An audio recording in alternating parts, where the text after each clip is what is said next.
नमस्कार दोस्तों। इस वीडियो में आपका हार्दिक स्वागत है। मैं हूं पत्रकार योगेंद्र योगी। दोस्तों, आपने राजस्थान में कई तरह के माफियाओं का नाम सुना होगा। शराब माफिया हुआ, बजरी माफिया हुआ, खनन माफिया हुआ, भू माफिया हुआ, और भी दो चार तरह के माफिया राजस्थान में काम करते रहे हैं और पुलिस उनको समय समय पर गिरफ्तार करती रही है और कुछ कार्रवाई होती भी है, कुछ नहीं भी होती। तो ये जो तमाम माफिया हैं, ये राजस्थान में किसी न किसी रूप में सक्रिय हैं। इसी माफिया की जो सूची है, इसमें एक और माफिया आप शामिल कर लें, और ये माफिया है निजी अस्पतालों का के मालिकों का माफिया। ये माफिया इन सब माफियाओं से मजबूत है, और ये माफिया ऐसा माफिया है कि ये लोगों की जान को ब्लैकमेल करते हुए, आम इंसानों की, मरीजों की जान को ब्लैकमेल करते हुए सरकार पर, जो भी सरकार सत्ता में आती है, उस पर तरह तरह के दबाव बनाते हैं और अपनी मनमर्जी चलाने का यह पूरा प्रयास करते हैं। बावजूद इसके कि ज़्यादातर अस्पताल, जो निजी अस्पताल हैं और मेडिकल कॉलेज हैं राजस्थान के, उन्होंने सरकारों से मुफ्त में ज़मीन ले रखी है। 1 रुपये टोकन के नाम पर, 100 रुपये टोकन के नाम पर कई कई एकड़ में उन्होंने ज़मीन ले रखी है। तरह तरह की उनको छूट विभिन्न टैक्सों में मिलती है। मशीन लगाने के नाम पर, क्लिनिकल रिसर्च के नाम पर इनकम टैक्स में छूट मिलती है। कई तरह की छूट उनको, रियायतें मिलती हैं।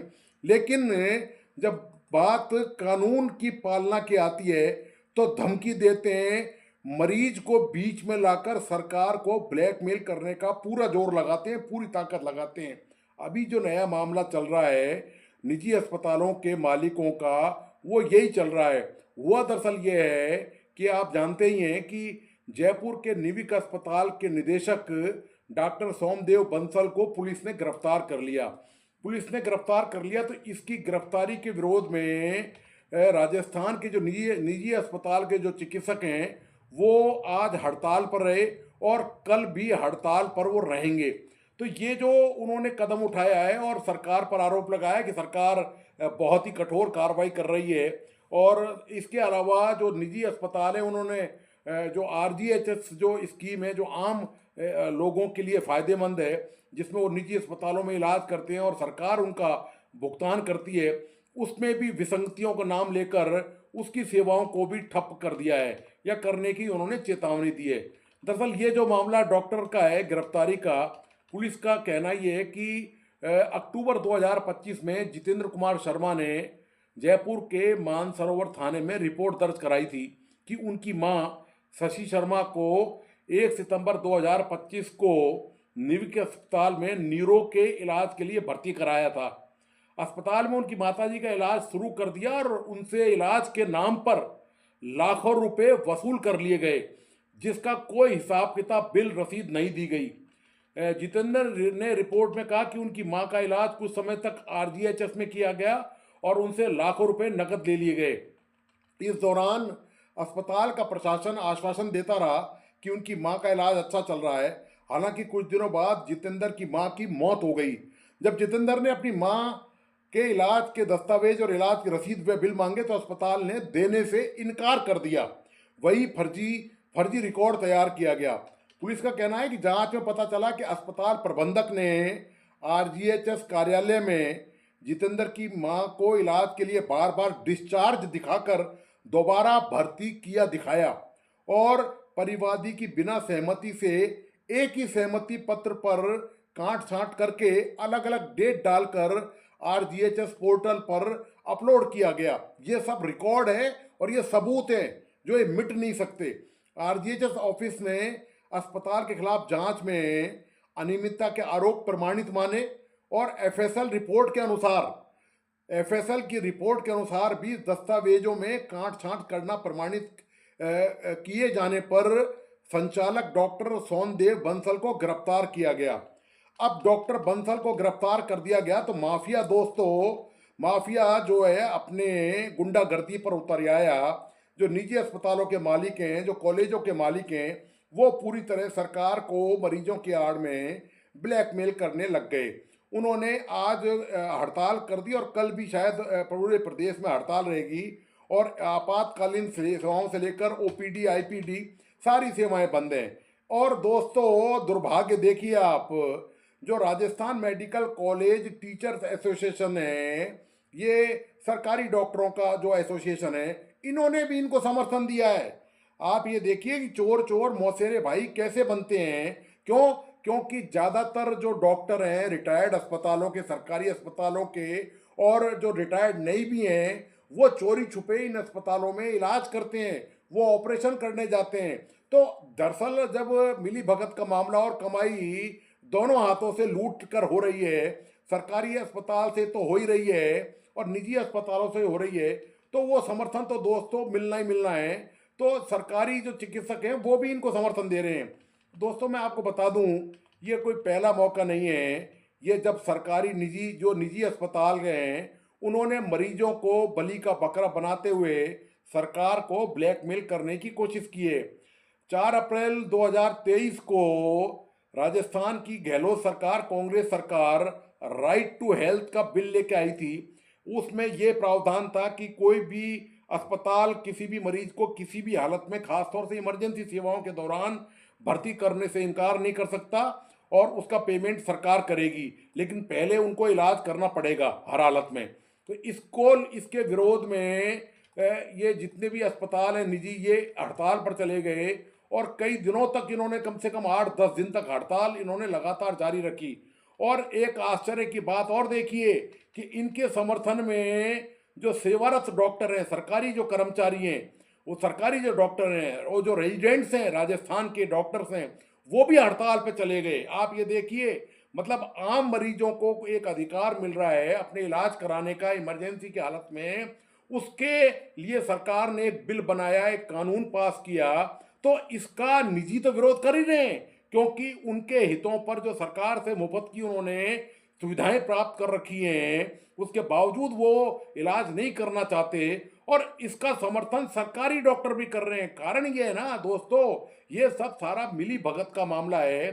सरकारी चिकित्सक, मैंने आपको बता ही दिया कि किस तरह से निजी अस्पतालों में काम करते हैं जाकर चोरी छुपे, और वहाँ पर डबल हाथों, दोनों हाथों से वो मरीजों को और सरकार को बेवकूफ़ बना रहे हैं, लूटने का काम कर रहे हैं।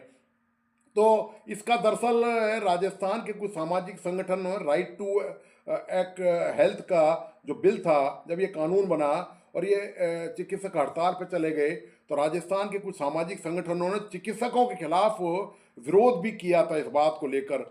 और मैं आपको बता दूं कि ये विवाद दरअसल इसलिए भी बढ़ा था कि सरकारों का ये कहना था कि उनको समय से जो है, ये अस्पतालों का कहना था कि उनका जो आरजीएचएस में जो बिल है वो अटक जाता है, और वो तमाम, चूंकि आरजीएचएस बिल में सरकार कानूनी कायदे से काम करती है, कहीं भी कोई हेराफेरी की गुंजाइश सरकार छोड़ती नहीं है।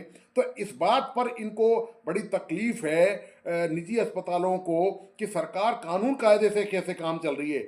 जैसे हमने मनमानी की लूट मचा रखी है अस्पतालों में, जांच के नाम पर, इलाज के नाम पर, भर्ती मरीजों के नाम पर तरह तरह की लूट जो मचा रखी है, आखिर उस पर सरकार नियंत्रण क्यों लगा रही है। दोस्तों मैं इसके अलावा बता दूं कि ये सरकारी अस्पतालों का जो माफिया है, ये जो प्राइवेट अस्पतालों का माफिया है, ये राजस्थान में कैसे काम कर रहा है और कैसे मरीजों को तलवार की धार पर रखकर कैसे सरकारों को नचाने का काम करता है, कैसे सरकारों को मजबूर करता है कि कोई भी सुधार राजस्थान में मरीजों के स्वास्थ्य के सुधार के लिए कोई काम हो ही नहीं पाए। प्रदेश में निजी अस्पतालों पर नियंत्रण करने के लिए 16 साल पहले, याद रखिए आप, 16 साल पहले राजस्थान विधानसभा में एक बिल पास किया गया था, क्लिनिकल एस्टेब्लिशमेंट एक्ट।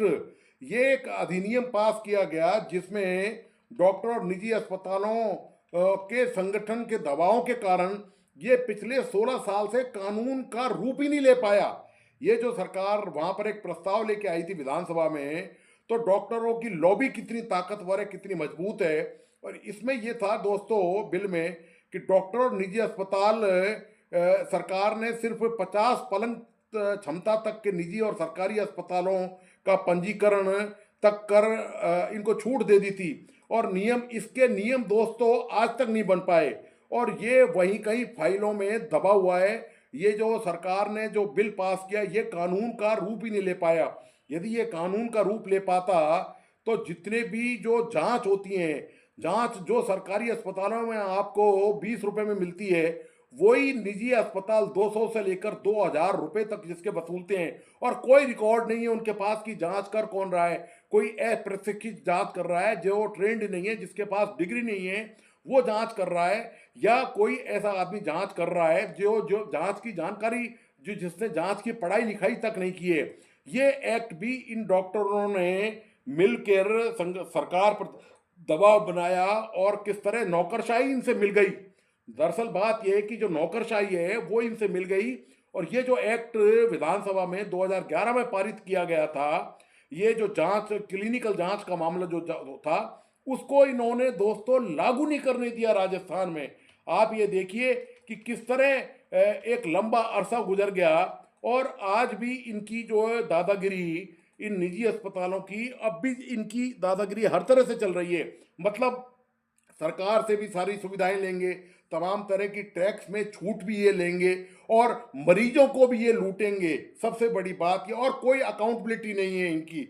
अस्पताल में यदि निजी अस्पताल में किसी मरीज की डॉक्टरों की लापरवाही से मौत हो जाए, और उसकी कोई जिम्मेदारी, अकाउंटेबिलिटी फिक्स नहीं है, इस तरह का कोई कानून बना ही नहीं है कि यदि इलाज के दौरान लापरवाही से, चिकित्सकों की लापरवाही से, अस्पताल, निजी अस्पताल प्रबंधन की लापरवाही से किसी मरीज की मौत होती है, तो जिम्मेदार अस्पताल प्रबंधन और जिम्मेदार चिकित्सकों के खिलाफ गिरफ्तारी होनी चाहिए, उनको जेल होनी चाहिए। ये कानून तो दोस्तों अभी अगले 150 साल तक में बन नहीं सकता।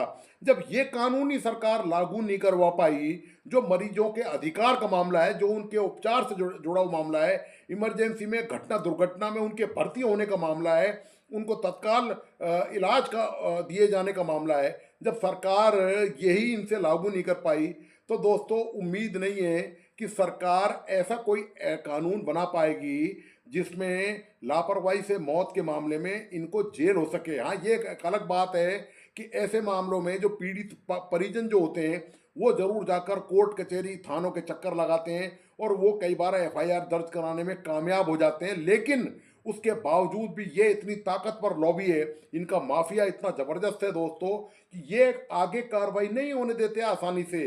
ऐसे बहुत सारे मामले। और एक बात और बता दूं, अस्पतालों में, निजी अस्पतालों में यदि मरीज की किसी कारण से मृत्यु हो जाती है, उपचार के दौरान उस पर यदि बकाया कुछ रहता है, तो ये उसका शव घर वालों को तब तक नहीं ले जाने देते हैं जब तक कि पूरा पेमेंट नहीं हो जाए। आप ये देखिए, ये गिद्ध की तरह काम करते हैं, ये डॉक्टर नहीं है, ये गिद्ध की तरह इनकी प्रवृत्ति है इन अस्पताल के मालिकों की। इसमें चिकित्सकों का दोष तो बहुत कम है, क्योंकि चिकित्सकों को तो निजी अस्पतालों में नौकरी करनी होती है, तो उनको मालिकों का कहना मानना ही पड़ेगा, इसमें उनका ज़्यादा कसूरवार नहीं है। आज यदि चिकित्सक हड़ताल पर है, तो चिकित्सक हड़ताल पर अपनी मर्जी से नहीं गए, वो तो कल भी आ जाएंगे इलाज करने के लिए, वो आज भी आ सकते हैं, वो परसों भी आ सकते हैं। लेकिन चूंकि मालिकों ने यह तय किया है कि चिकित्सक भी हड़ताल पर रहेंगे निजी अस्पतालों के, इसलिए वो हड़ताल पर गए हुए हैं। उनका इसमें कोई लेना देना नहीं है, उनका इससे कोई मतलब नहीं है कि सरकार मालिकों के साथ क्या कायदे कानून लागू करती है, कौन से नियम कायदों के तहत क्या कार्रवाई होती है, उनका ज़्यादा कोई लेना देना नहीं है। लेकिन चूंकि ये निजी अस्पताल हैं, ये निजी मेडिकल कॉलेज हैं, ये दोस्तों इतने ताकतवर हैं कि ये सरकार को अपनी उंगलियों पर नचाते हैं। इन्होंने कांग्रेस की सरकार में भी यही किया, और ये भारतीय जनता पार्टी की सरकार जो राजस्थान में चल रही है, मुख्यमंत्री भजनलाल शर्मा हैं, तब भी इनका रवैया वही है दोस्तों कि किसी भी तरह मरीजों से लूट खसोट कैसे करनी है, सरकार पर कैसे दबाव बनाया जाना है, सरकार की बाह मरीजों को आड़ में रखकर कैसे मरोड़नी है, ये इनका दोस्तों तौर तरीका है। और दोस्तों जब तक सरकार तय नहीं कर लेगी, तब तक, जब तक सरकार डंडा हाथ में मजबूती से पकड़े नहीं रखेगी और वो डंडे इनके लगाएगी नहीं जब तक, तब तक दोस्तों कोई सुधार की संभावना राजस्थान के निजी अस्पतालों के क्षेत्र में नजर नहीं आती है। तो दोस्तों आपको आज का विश्लेषण कैसा लगा, प्लीज अपने लाइक एंड कमेंट के साथ बताइए। इस वीडियो को ज़्यादा से ज़्यादा अपने मित्रों परिचितों को शेयर करें। मेरा तमाम दोस्तों से आग्रह है कि प्लीज़ इस YouTube चैनल को लाइक करें, सब्सक्राइब करें और बेल आइकॉन का बटन ज़रूर दबाइए।